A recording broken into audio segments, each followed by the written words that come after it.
In a quaint tiny village lived a man named Elson. He was a clockmaker renowned for his craftsmanship. People from all over came to purchase his clocks, not just for their precision, but also for the enchantment they seemed to carry, a tick-tock magical enough to sway the sternest heart. One stormy evening, as the rain pattered against his workshop's windows, Elson found an old dusty clock in the attic. Unlike the others, it was riddled with rust and seemed far beyond repair. But there was an odd allure about it, as if calling him with each tick that faintly emanated.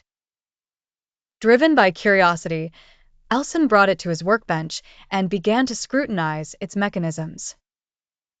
The clock's inner workings were intricate, a maze of cogs and springs unlike any he had ever seen.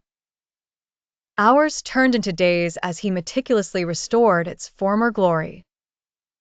Finally, with the storm outside subsiding, Elson put the finishing touches.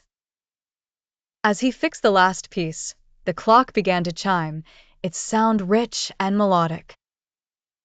But it did more than tell time. Everything around him changed. His plain workshop was now filled with vibrant colors, and outside, the world was lush with bloom even as the evening faded. It wasn't just the aesthetic that changed, time seemed different. People he knew had slightly older faces or appeared at different points in their lives. A peculiar mystery was unfolding. Elson realized this clock held power over time itself. Days passed, and with each chime, the clock shifted reality in small ways. Initially overwhelmed, Elson decided it was best to keep this newfound power a secret, fearing what might happen if the world discovered it.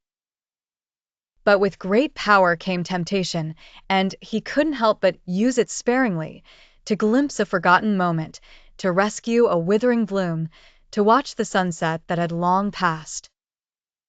As tales of strange occurrences spread through the village, many speculated upon the quaint clockmaker's odd transformations.